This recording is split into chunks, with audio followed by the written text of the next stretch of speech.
Hoje nós temos o prazer de receber aqui na nossa igreja o pastor Jó. O pastor Jó é pastor lá no Brooklyn e os momentos que se seguem nós passamos a ele. Seja bem-vindo, pastor. Obrigado. Bom dia, irmãos. Eu tenho que me segurar para não dizer bom sábado, né? Porque é domingo de manhã. Eu acho que vocês já estão acostumados, mas para mim, eu cheguei de manhã aqui e cumprimentei alguém ali perto do bebedouro aqui atrás. E a pessoa me sorriu e disse assim, bom domingo. E eu olhei assim, eu estou na igreja adventista mesmo, né? Mas bom domingo para você, viu? Deus o abençoe aí. Eu gosto muito dessa música que foi cantada agora, sabe? Na verdade, assim, eu recebi como um presente mesmo essa música. Fez muito bem para mim, obrigado, viu? Deus abençoe teu ministério musical aí, viu? Tem uma frase dessa música que me chama muita atenção, que diz assim, quando Jesus te chama. Você consegue imaginar Jesus chamando você? Como ele chamaria? Eu não sei o seu nome. O meu nome é bem curto, é Jó, né? E eu fico imaginando, será que Deus usa a boca sagrada dele para chamar o meu nome? Porque quem escolheu o meu nome foi o meu pai. Lá em casa foi assim, eles fizeram um acordo assim. Se nascesse menino, meu pai escolheria. Se nascesse menina, minha mãe escolheria. Não façam esse acordo. Nasceram 3 meninos e minha mãe nunca escolheu o nome de nenhum filho. Mas é interessante notar assim, Deus chamando você pelo seu nome. Quando foi a primeira vez que Deus chamou você pelo seu nome? Será que foi quando você nasceu? E aí lá na maternidade Deus chamou um anjo e disse assim, olha lá, ó, nasceu o João, nasceu o José, nasceu a Maria. Será que foi essa a primeira vez que Deus falou o seu nome? Quando foi que seus pais escolheram o seu nome? Meu pai escolheu o meu nome quando ele tinha 8 anos. Ele se tornou adventista do 7º dia e se batizou aos 8 anos de idade. E ele descobriu a história de Jó na Bíblia. E ele disse, o dia que eu tiver um filho, se chamará Jó. E eu fui o primeiro. Então, ele escolheu o meu nome 30 anos antes de eu nascer. E o seu nome? Quando foi a primeira vez que Deus falou o seu nome? Tem uma história na Bíblia de um homem que Deus citou o nome dele num momento de emoção, assim, sabe? A questão é que Deus citou o nome dessa pessoa 300 anos antes de ela nascer. Uau! Meu pai sabia o meu nome 30 anos antes de mim. O meu Deus sabia o meu nome 300 anos antes de eu nascer. Vamos acompanhar essa história na Bíblia? Abra sua Bíblia em 1 Reis, capítulo 12.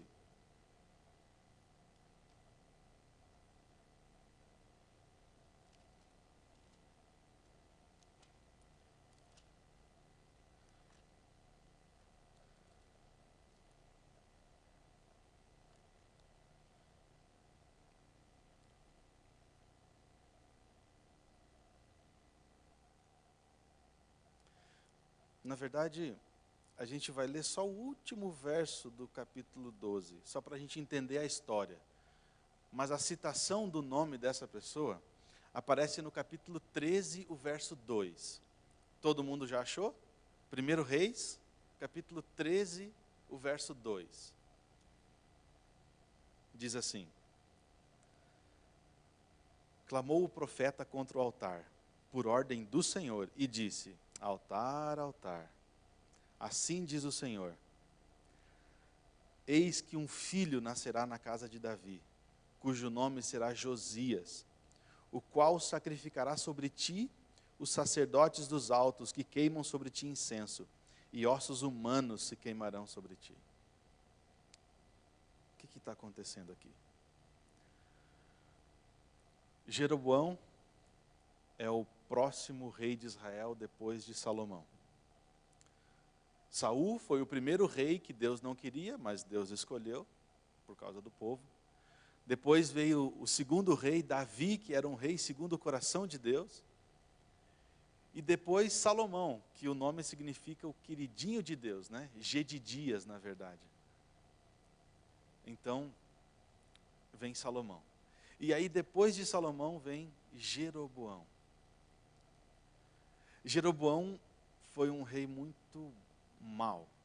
Ele ficou com as 10 tribos do norte e Roboão ficou com as 2 tribos do sul. É aqui que há a divisão do reino de Israel, que foi rasgado da descendência de Davi, a nação de Israel. Deus deixou 2 por amor de Davi, mas Salomão fez tantas coisas que ele tirou 10 tribos. Então agora nós temos Jeroboão no norte e nós temos Roboão no sul. Jeroboão está com um grande problema, porque a nação dele é, digamos, cristã, né? É messiânica, essa é a religião da nação dele. E o centro da adoração da nação dele fica numa outra nação, que é Jerusalém, lá embaixo. Fica no outro reino.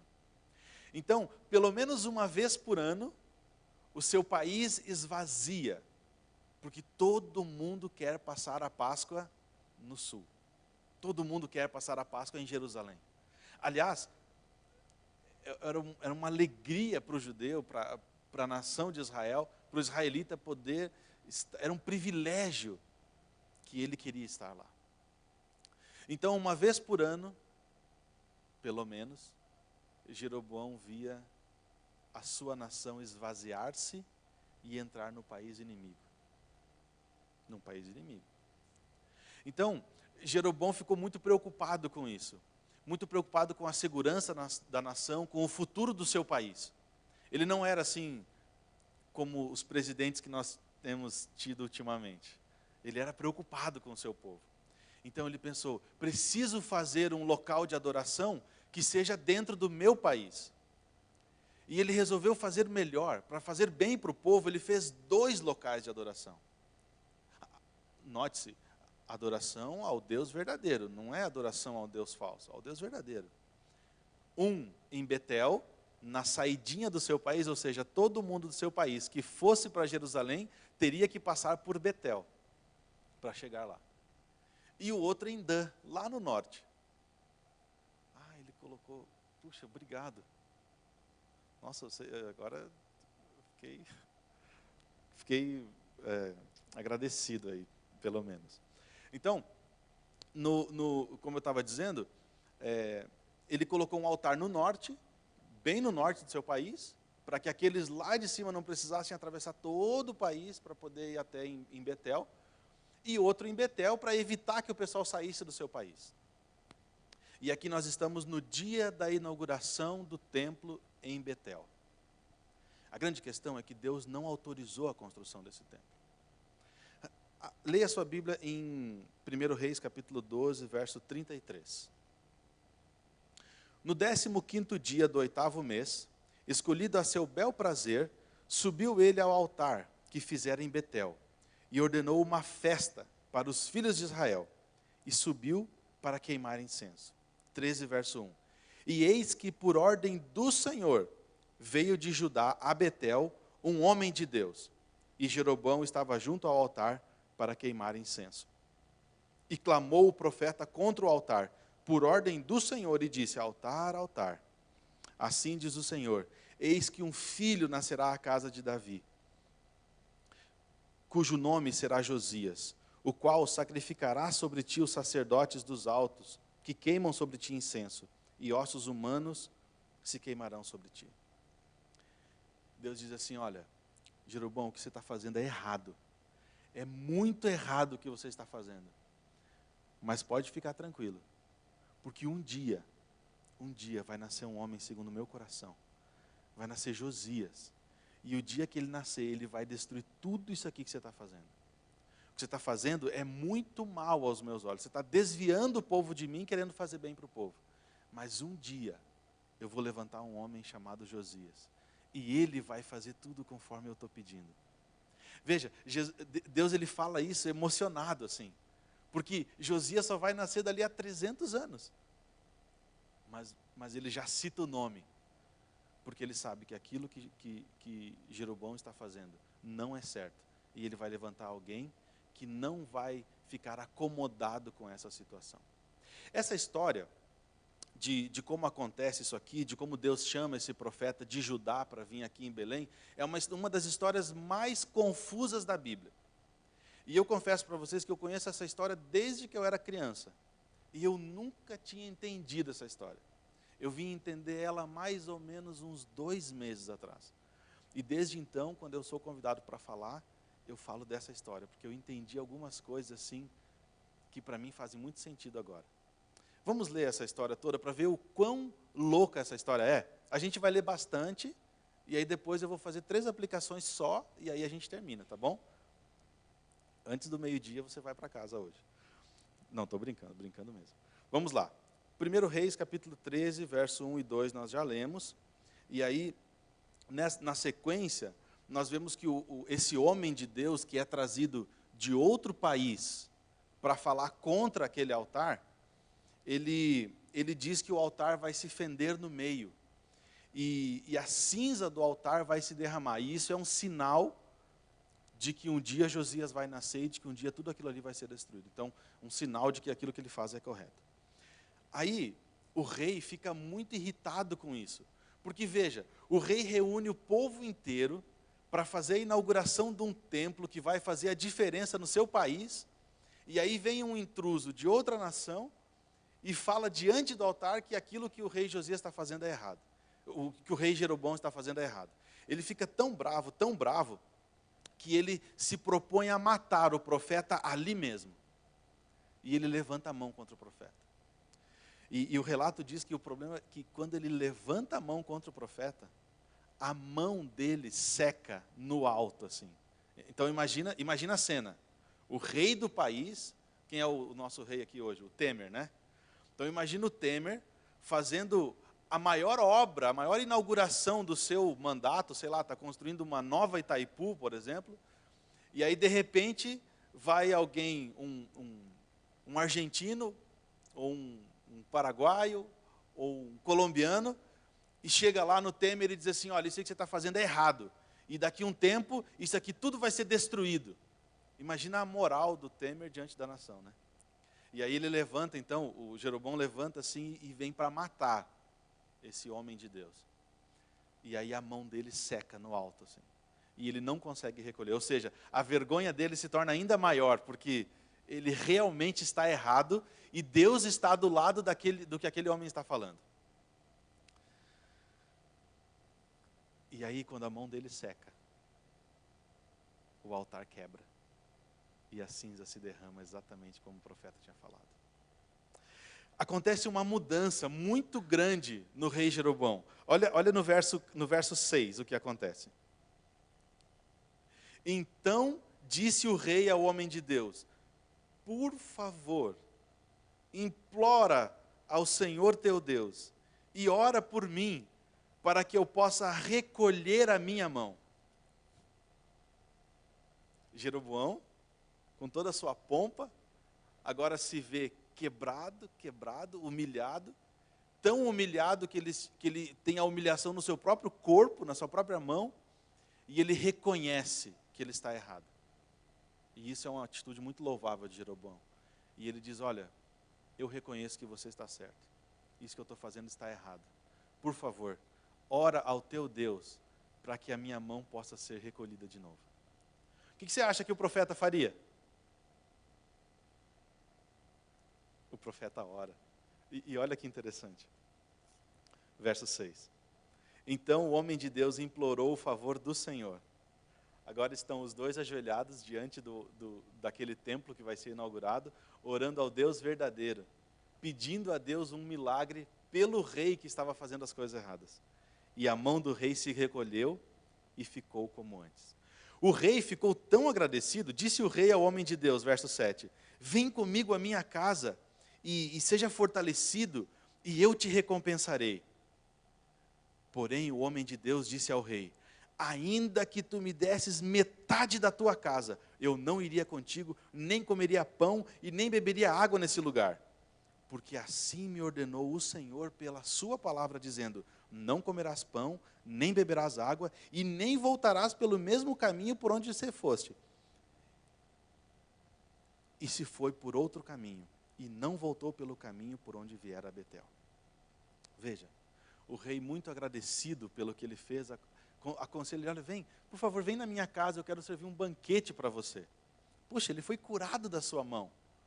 Ele estava realmente agradecido. Mas o profeta disse, não, porque Deus me proibiu de comer e de beber nesse lugar. Aliás, ele me proibiu até de voltar pelo mesmo caminho que eu vim.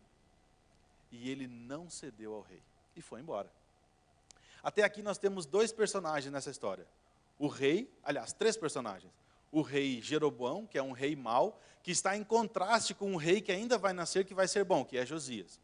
E aí agora nós temos o homem de Deus, que é um homem bom, que é uma pessoa de Deus mesmo. A Bíblia identifica ele assim, homem de Deus, que vem para fazer a vontade de Deus. E agora vai ser introduzido nessa história um quarto personagem, que é antagônico ao homem de Deus. Assim como Jeroboão é antagônico a Josias. Acompanhem comigo a leitura. Morava em Betel, verso 11, 1 Reis 13, verso 11. Morava em Betel o quê? Um profeta velho. Vieram seus filhos e lhe contaram tudo o que o homem de Deus havia feito aquele dia em Betel. As palavras que ele havia dito ao rei e contaram-lhes ao seu pai. Perguntou-lhes o pai, por que caminho ele se foi? E mostraram seus filhos o caminho por onde fora. O homem de Deus que tinha vindo ajudar. Lembra que ele não podia voltar pelo mesmo caminho? Então, provavelmente, ele veio pelo caminho mais direto, pelo caminho mais certo. E agora ele estava voltando por um caminho assim. Sabe quando você coloca no Waze, assim, evitar pedágios? Aí ele te coloca lá por aquela volta enorme, assim. Era isso que o homem de Deus estava fazendo agora. Ele colocou no Waze dele assim, evitar o caminho mais fácil, né? E aí, isso foi um choque para esse profeta velho. Veja, esse profeta velho, ele era um profeta há muito tempo. E ele não tinha ido lá na inauguração do templo. Ele não aprovava essa situação. Mas os filhos dele estavam lá. E os filhos dele contaram tudo para ele. E tão logo ele soube que tudo o que tinha acontecido, todo o babado, ele resolveu então, na sequência do texto a gente vai ver, ele arrumou o seu jumento e saiu correndo atrás, seguindo esse caminho mais difícil para tentar encontrar o homem de Deus. E ele encontra, você vai ver na sequência do texto, que ele encontra esse homem debaixo de uma árvore. Em algum momento, talvez, esse homem de Deus parou para descansar, e aí o profeta velho alcançou ele. As coisas foram muito rápidas. Verso 15, quando esse profeta velho, e veja, a Bíblia chama ele de velho, não no sentido pejorativo, mas no sentido de uma pessoa experiente, entende? Um profeta de anos mesmo, sabe? Então, quando eu falar aqui profeta velho, por favor, não, você que tem cabelo branco já, eu também tenho alguns, mas não se sinta ofendido pelo que eu vou dizer, é só para a gente identificar na história mesmo, tá bom? O profeta velho encontra o homem de Deus e faz uma proposta para ele. Qual é a proposta que ele faz? Verso 15. Vem na minha casa e come pão. Qual foi a oferta que o rei tinha feito para o homem de Deus? Vem na minha casa e eu vou te servir um banquete, não era? E ele aceitou ou não? Não aceitou. Agora ele fez a sua função, está voltando embora, e aí um profeta velho, que ele não conhecia, que ele não tinha visto lá na situação toda, encontra ele no caminho e faz a mesma proposta. Então, obviamente, qual é a resposta do profeta, do homem de Deus? Qual é a resposta do homem de Deus? Não vou comer, óbvio que eu não vou comer. E ele fala isso, não, eu não vou comer porque Deus me disse que eu não podia nem beber água nesse lugar, nem comer pão, nem nada, e eu estou até voltando por um outro caminho, não sei nem como é que você me achou aqui. Mas olha o que o profeta velho diz para ele, verso 18.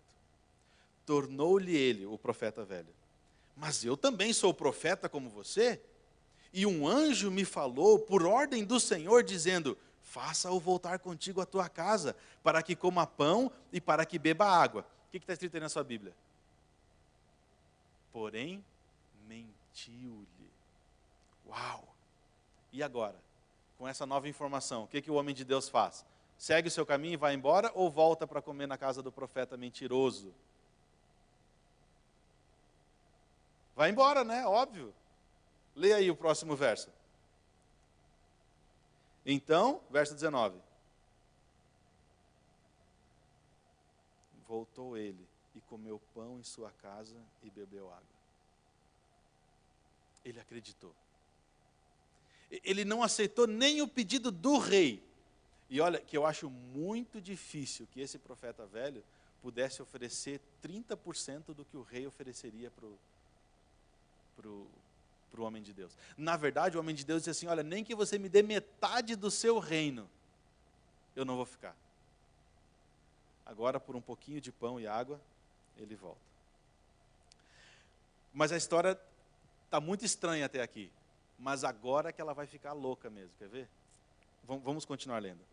Estando eles à mesa, veio a palavra do Senhor ao profeta, que o tinha feito voltar. Espera aí. Quem é que recebe a palavra de Deus agora? O profeta mentiroso. Então vocês acham que Deus conversa com mentirosos? Você acha que Deus pode se revelar a pessoas mentirosas? É isso que a Bíblia está dizendo. É isso mesmo. Deus deu uma visão para um mentiroso. Bom, ele já deu visão para uma mula, né? Por que não pode dar para um mentiroso, né? Assim, eu acho que na escala, um mentiroso está mais fácil de ser usado do que uma mula, né? Vamos lá. Estando eles à mesa, veio a palavra do Senhor ao profeta que o tinha feito voltar. E clamou ao homem de Deus que viera de Judá, dizendo, olha só, ele recebeu uma visão, um oráculo de Deus, e esse oráculo era contra o homem de Deus. E diz assim, olha a repreensão de Deus para o homem aí. Assim diz o Senhor, porque foste rebelde à palavra do Senhor, e não guardaste o mandamento que o Senhor teu Deus te mandara, antes voltaste, comeste pão e bebeste água no lugar em que eu te disse que não deveria comer pão e nem bebesse água, o teu cadáver não entrará no sepulcro dos teus pais. Interessante, né? A repreensão vem para o homem de Deus, porque ele aceitou o que agora o profeta está dizendo para ele, o que o profeta havia dito para ele, né? A história vai ficar pior ainda. Depois de o profeta a quem fizera voltar haver comido pão e água, abaldou-lhe para ele o jumento. Olha só. Agora que eles estão sentados, comendo o pão e tomando a água ali que o profeta havia oferecido ao homem de Deus, e agora o profeta recebe uma visão, uma profecia de Deus. E ele diz, olha, o que você fez, homem de Deus, é muito errado. Você não deveria ter me ouvido e ter vindo aqui e ter feito a minha vontade. Agora, porque você, que é homem de Deus, ouviu o que eu falei, você vai morrer. E engraçado que quando a visão termina, o profeta velho, parece que não entende nada do que ele falou. Porque ele vai lá, prepara o jumentinho ainda para o homem de Deus poder ir embora, talvez até termina o seu almoço, né? E tal, e aí prepara e ele vai embora. No meio do caminho, um leão encontra o homem de Deus. Um leão o encontra e o mata. O mata, mas não come. E também não vai embora. Na sequência do texto você vai ver que quando as pessoas chegam na cidade por aquele caminho, elas veem um homem morto, um leão do lado dele e um jumento apavorado, eu imagino, né? Vivo, do outro lado. Não é uma cena estranha? Se você encontrasse isso, se você chegasse aqui em São Bernardo, São Caetano, desculpa. São Caetano. Imagina que eu estou dobrando a rua ali, aquela rua principal lá, onde diz cerâmica, não sei, né? Aí eu vejo assim, quando eu vou dobrar a esquina para vir para cá, assim, eu vejo um leão em pé, vivo, tranquilo, calminho na dele, um jumento apavorado, desesperado porque está do lado do leão, e um homem morto. Eu acho que eu não viria até aqui. E as pessoas ficaram assustadas. Elas ficaram tão assustadas que elas disseram assim, olha, isso é um presságio. Isso só pode ser alguma coisa de Deus, isso aí. E eles foram perguntar então para quem entende tudo de Deus. Quem? O profeta velho. E eles chegam na cidade e falam para o profeta velho. O profeta velho entende o que aconteceu. E ele vai lá, recolher o homem. Chega do lado do leão, coloca o homem em cima do jumento, e o leão fica lá. Não ataca o profeta velho, e eles voltam então para a cidade. E nessa volta, o homem de Deus vem chorando, se lamentando muito, porque está muito triste com a morte do seu amigo. Provocada por ele, mas está muito triste. Veja só o que acontece. Verso 29. Então o profeta levantou o cadáver do homem de Deus e o colocou sobre o jumento e o tornou a trazer. Assim veio o profeta velho até a cidade para chorar e enterrar. Depositou o cadáver no seu próprio sepulcro e o prantearam, dizendo, irmão meu. Depois de o haver sepultado, disse a seus filhos, quando eu morrer, eu quero que me enterrem nesse sepulcro do homem de Deus. Coloque os meus ossos juntos dos ossos dele, porque certamente vai se cumprir por ordem do Senhor contra o altar que está em Betel e contra todas as casas do alto que estão na cidade de Samaria. O profeta de Deus faz um enterro digno de um profeta para aquele homem. E coloca ele num sepulcro, que é o sepulcro dele mesmo. E chora amargamente pela morte do amigo, que ele viu uma vez, mas já considera como irmão mesmo. O interessante é que a história termina assim, num misto de ironia. O verso 33 diz assim, depois de todas essas coisas, Jeroboão ainda não deixou o seu mau caminho. Antes, de entre o povo, tornou a constituir sacerdotes para o lugar alto, a quem queria, e consagrava para sacerdote aos lugares altos. Veja, depois de tudo isso, Jeroboão ainda não mudou de ideia. Ou seja, não valeu de nada. Toda essa história não serviu para nada. Por que então Deus trouxe um homem lá de Judá, de outro país, para falar contra o altar, para convencer momentaneamente Jeroboão, e ele não mudou disso? Aí, como resultado disso, o homem de Deus perde a sua vida, o profeta velho, eu nem tenho o que falar desse profeta idoso, essa história é muito absurda. Eu cresci a minha infância inteira sem entender essa história. Então, assim, só para a gente recapitular bem certinho, vamos lá. 4 personagens. O primeiro é Josias, que vai surgir lá na frente, a gente nem vai comentar sobre ele. O segundo é Jeroboão, um rei louco, que ele quer ser Deus, quer ser sacerdote, faz tudo errado. É repreendido diante da sua atitude. Vê o poder de Deus atuando na sua própria vida. E aí pede para aquele que o está repreendendo para orar pela sua melhora. O homem de Deus ora e ele melhora. Mas depois de tudo isso, a vida dele não mudou em nada. Ele segue do mesmo jeito, não mudou em nada, não serviu para nada. Toda essa experiência que ele teve de estar diante do próprio Deus. O segundo personagem é o homem de Deus. Ele vem de longe, é trazido de outro país. Ele faz a vontade de Deus. Ele é fiel a Deus. Ele condena o próprio rei de um país estranho. Mas depois, ele ora por esse rei. E depois de ter orado por esse rei, ele não cede à pressão desse rei, mas acaba cedendo à pressão de uma pessoa duvidosa, de uma pessoa que ele nunca tinha visto antes. Aí, ele recebe uma repreensão dessa mesma pessoa por algo que essa pessoa fez contra ele. E acaba morrendo condenado por Deus. Aí nós temos um quarto personagem, que é o profeta idoso.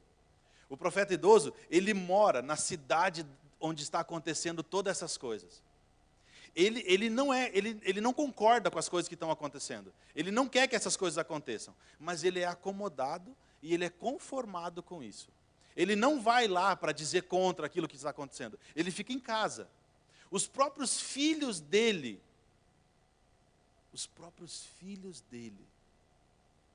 já estão fazendo as coisas erradas lá fora. E ele não fala nada.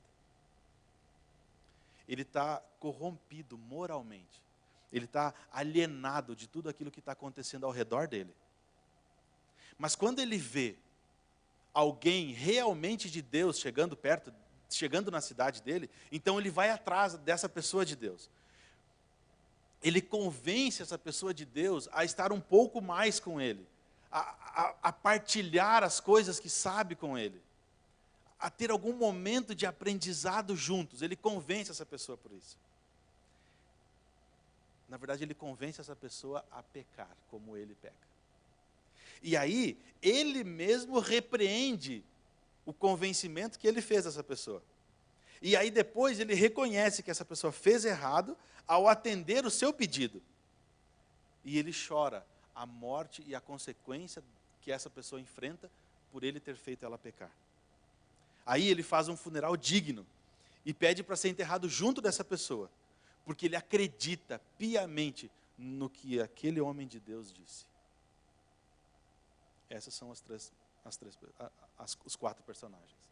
História muito louca, né? Se você for procurar o sentido, parece que não tem. Porque no final das contas nada mudou. Mas a questão é que a Bíblia nunca trata de conceitos abstratos. Vamos agora para a segunda parte da mensagem e daqui 5 minutos, 7 minutos eu termino, tá? Que é os conceitos abstratos. A Bíblia nunca trata de conceitos abstratos. Ela sempre trata de conceitos concretos. Por exemplo, não existe na Bíblia a definição de amor. Não existe. E se você tentar me provar o contrário, eu consigo provar para você que não existe a definição de amor na Bíblia. Na Bíblia diz assim, ó, o amor é paciente. E paciente não é o amor. Paciente é o que o amor faz. O amor é benigno. E benigno é o que o amor faz, não o que o amor é. Não existe uma definição de amor na Bíblia. Você pode ir da primeira página à última. Você vai encontrar tudo o que o amor faz, mas não o que o amor é. Porque essa é a mentalidade conforme a Bíblia foi escrita. Por exemplo, nós não temos problemas com conceitos abstratos. Nós inventamos softwares e coisas mais. Mas a Bíblia tem problema com questões abstratas. Ela não trata de questões abstratas nunca. Ela trata de coisas concretas e espera que você arranque as coisas abstratas das coisas concretas que ela te mostra. Por exemplo, existe um ditado hebraico que é muito parecido com o nosso. Mas é assim, por exemplo, a gente diz assim, a união faz a força. União é um conceito abstrato e força é um conceito abstrato. Os hebraicos dizem assim, 2 lobos matam um leão. Entende? A união não aparece aqui, mas aparece 2 lobos que unidos podem ter força suficiente para matar um leão, que eles não teriam se estivessem sozinhos. Então é assim que a Bíblia trata. Ela sempre apresenta uma história e espera que você tire os conceitos abstratos dessa história. E eu encontrei pelo menos 3 conceitos abstratos nessa história aqui. A primeira questão é a questão do uso que Deus faz de uma pessoa. Perceba como Deus usa os personagens que são apresentados aqui. Definitivamente, Deus não pode usar Jeroboão para cuidar do povo. Não pode. Não pode porque Jeroboão está focado noutra coisa. Ele está focado no bem da sua nação, ele está focado na sustentabilidade do seu país, na força do seu país, e essa devoção dele ao seu país é tão grande que ele não pode ser usado por Deus. Não tem como. Não tem como. Jeroboão passa a vida inteira e ele não muda. Ele não pode ser usado por Deus. Por quê? Porque a sua motivação, embora seja uma motivação legítima, impede ele de ser usado por Deus. E eu pergunto para você, tem você alguma motivação que te impeça de ser usado por Deus? Quantas horas você dedica ao seu trabalho? Quantas horas à sua família? Quantas horas ao seu esporte preferido? E quantas horas para Deus? Deus não podia usar o profeta daquele país, o profeta que morava naquela cidade. Deus não podia usar aquele profeta idoso. Porque se aquele profeta idoso subisse lá no templo e dissesse alguma coisa, o povo conhecia a história daquele profeta. Sabia que ele estava acostumado, que ele estava cozido já pelas coisas. Sabia. Deus não podia usar aquele profeta. Porque ele estava acomodado. Provavelmente ele tinha medo do rei, tanto que ele nem foi lá na inauguração. Ele já era conhecido, já tinha uma fama. Os seus próprios filhos vieram lhe contar as coisas que tinham acontecido lá. Tem um ditado que diz que santo de casa não faz milagre. Talvez esse era o caso do profeta dali. Por fim, Deus teve que trazer um homem de outra nação para poder usar. E isso fez toda a diferença na vida daquele profeta idoso que estava ali. Segunda questão que eu quero falar desse texto é a questão do relacionamento com Deus.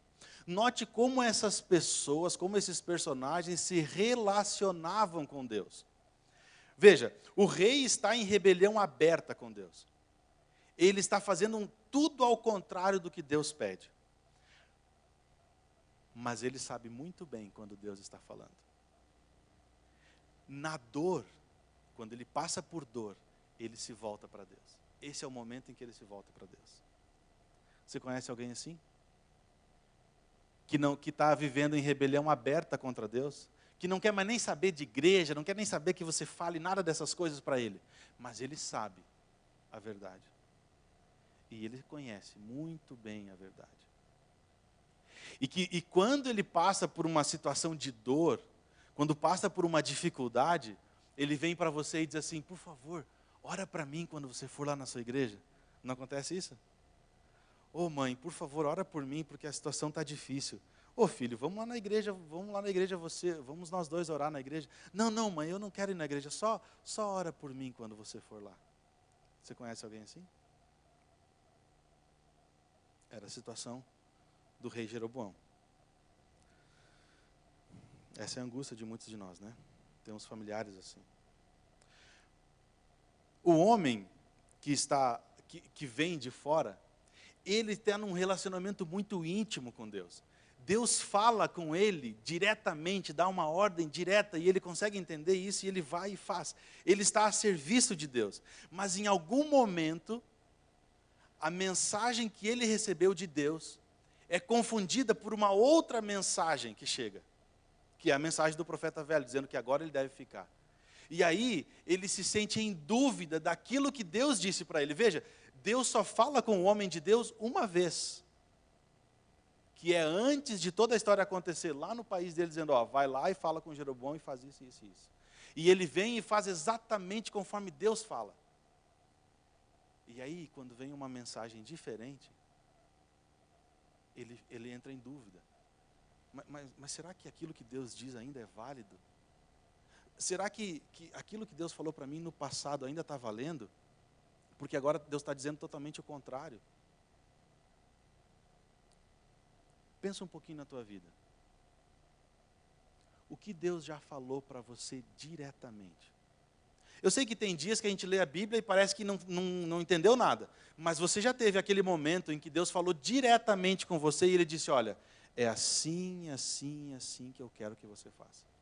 eu espero que você seja isso, isso e isso. Você significa para mim isso, isso e isso. Não falou? E por quê que quando vem as dificuldades, quando vem mensagens diferentes, a gente duvida dessa primeira mensagem? Deus não muda. Se Deus falou uma vez para você alguma coisa, essa uma coisa vai valer eternamente. Não vai mudar.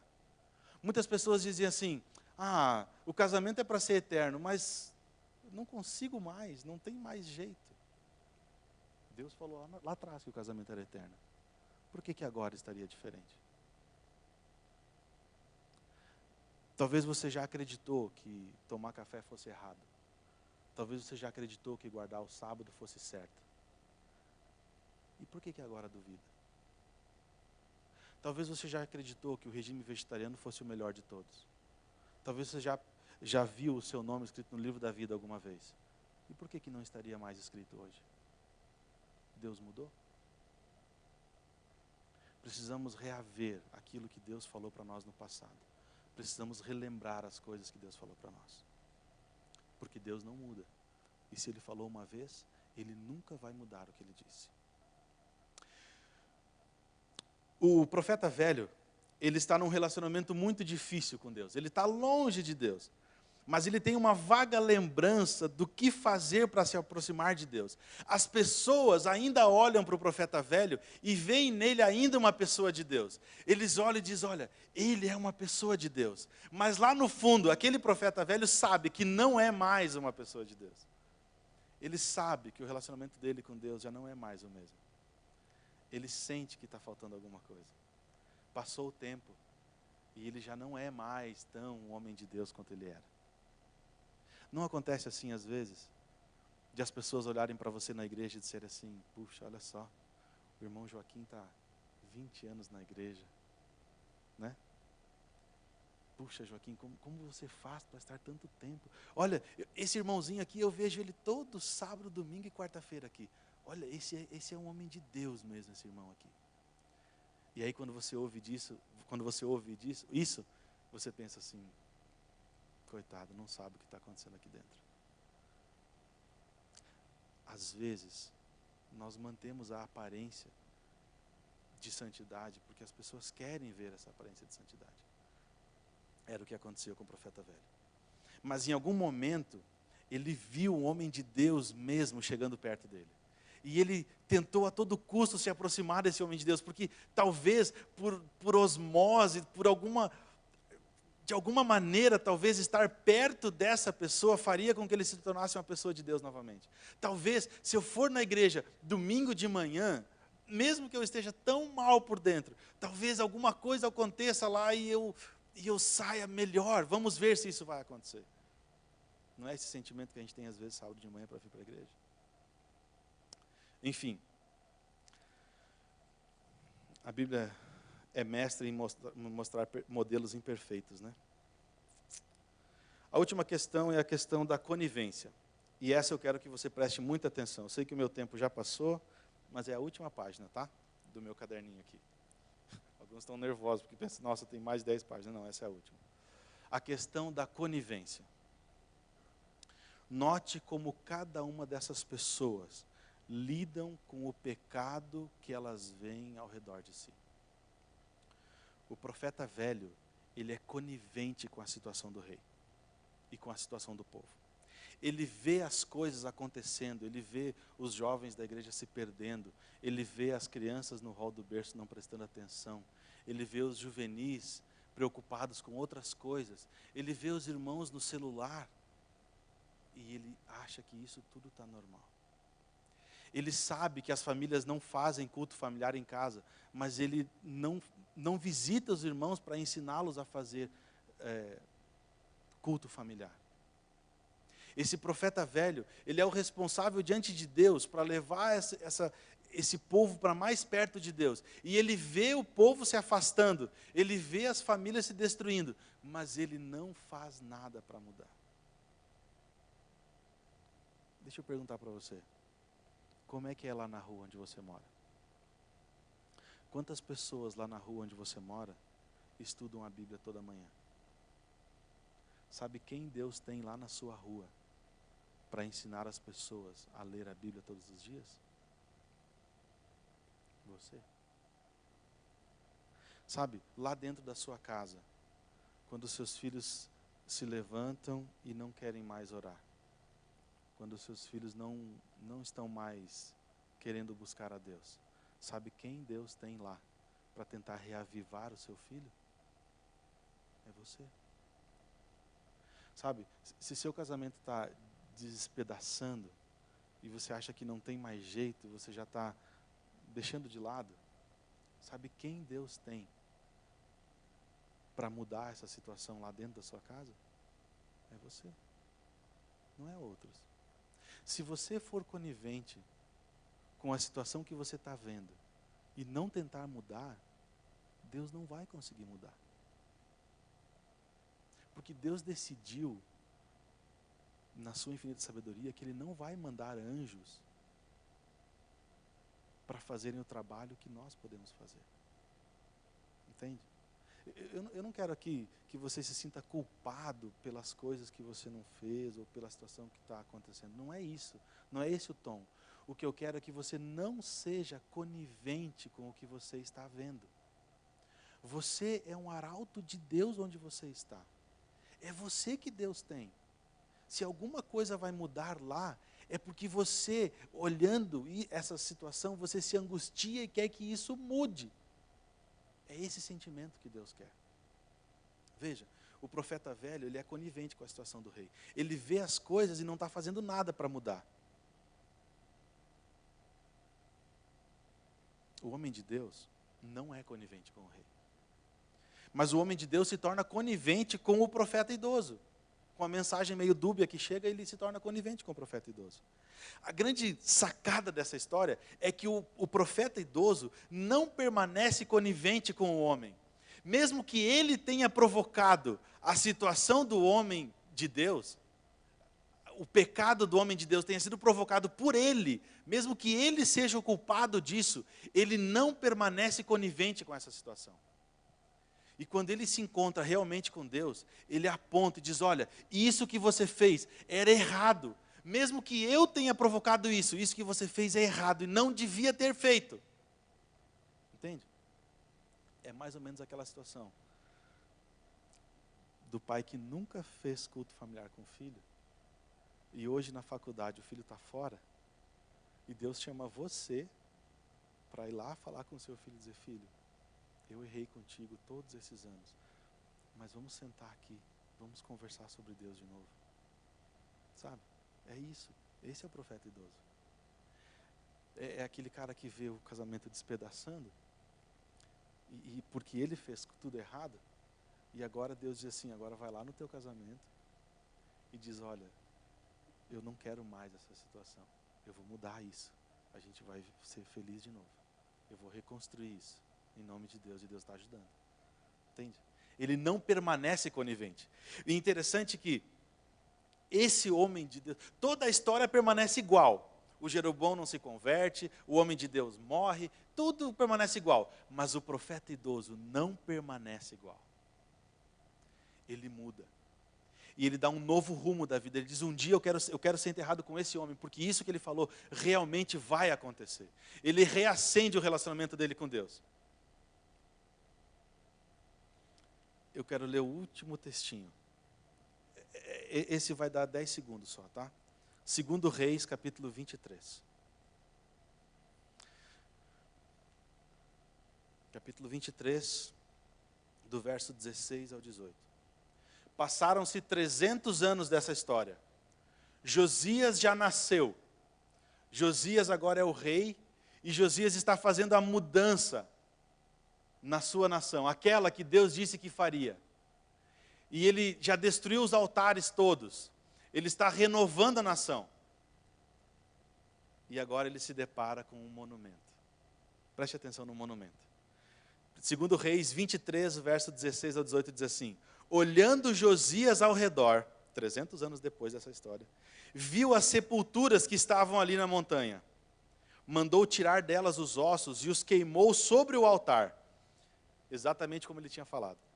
e assim o profanou, segundo a palavra do Senhor, que apregoara o homem de Deus que havia anunciado essas coisas. E então perguntou: que monumento é este que eu estou vendo? E responderam-lhe os homens da cidade: essa é a sepultura do homem de Deus, que veio de Judá e apregou essas coisas que você está fazendo contra o altar de Betel. Então Josias disse: deixa estar, ninguém mexa nos seus ossos. Assim deixaram estar os seus ossos com os ossos do profeta que viera de Samaria. Uau! 300 anos depois, há um monumento lembrando aquilo que aconteceu no passado. E Josias, vendo aquilo, ele faz exatamente conforme havia sido predito. Qual é a moral dessa história?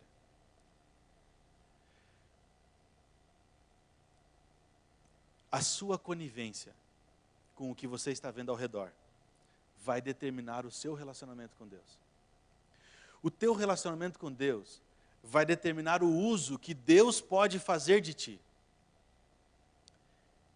E o uso que Deus fizer de ti